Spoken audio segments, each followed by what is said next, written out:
There's a great saying I heard when attending the Queensland Mining and Engineering Expo in Mackay earlier this month. If it's not made of steel, it's made in a factory made of steel. Yeah. Now, not one federal Labor or Green politician attended the expo, a fact that was noted with concern and surprise by the sector's heavyweights gathered there, given not only the economic but also the environmental contribution of this industry. Any public display of support by Labor for mining companies would jeopardise their attempts to gain green support for our second most important sector, and they have shown their hand. Labor's reliance on the Greens continues to threaten Australia's coal and gas industries, which are key pillars of our economy that continue to provide affordable and secure electricity, jobs and fund vital services. Because it is only prosperous economies that can afford to be good environmental managers.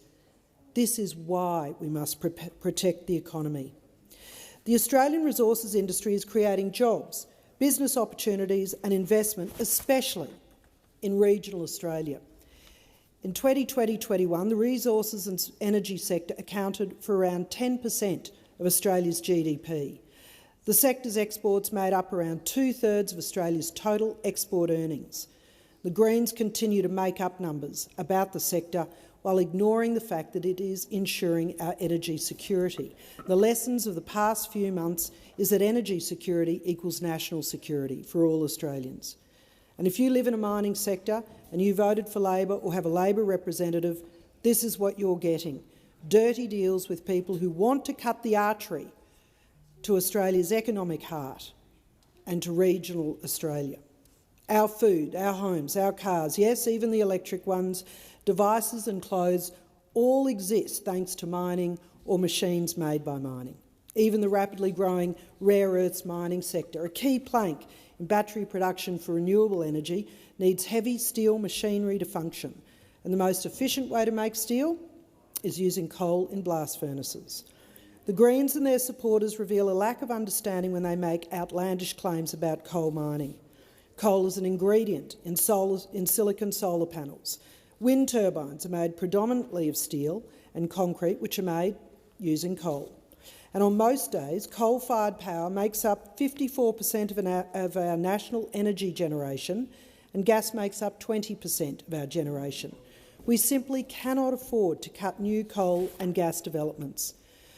Now, the Greens like to think they're smarter than everyone else. So what's the plan to replace that 70% of baseload power generation? More renewables? We just don't yet have the battery technology to ensure that the lights stay on when the sun doesn't shine and the wind doesn't blow. And South Australia is held up as the gold standard for renewables, but multiple times at the start of June, that state was drawing more than 80% of its power from gas and diesel as windless days arrived. The South Australians are also installing a battery on Torrens Island the size of Adelaide Oval at a cost of $180 million that will have one entire hour of storage.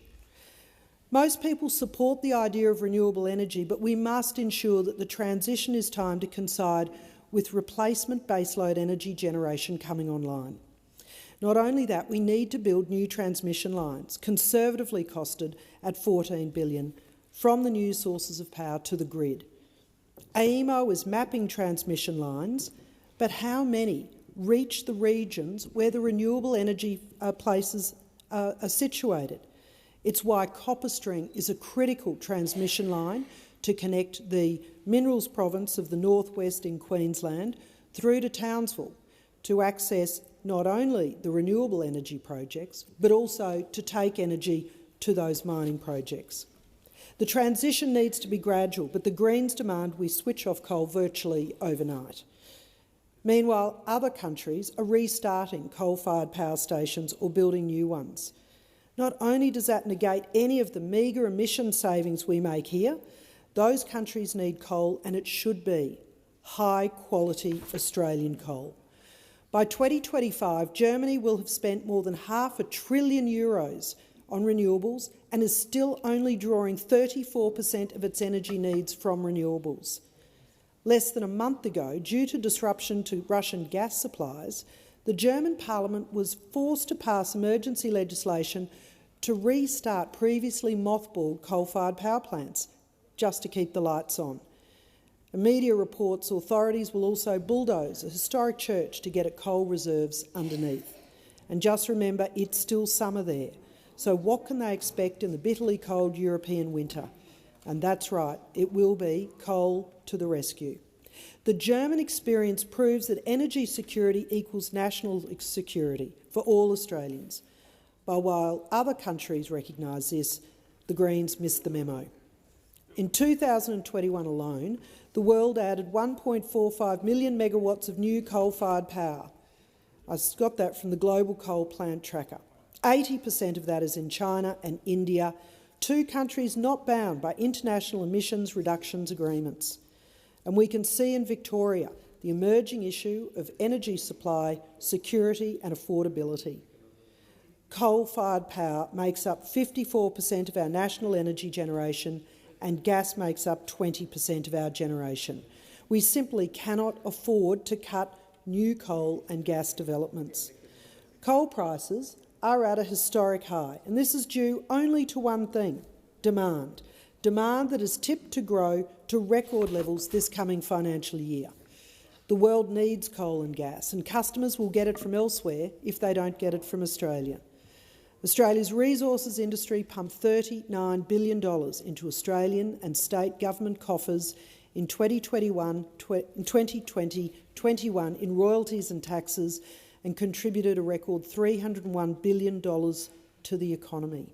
The mining sector directly employs more than 270,000 people, and the number of workers employed in the sector has doubled over the last 15 years. We simply do not have a replacement for that income stream or employment sector.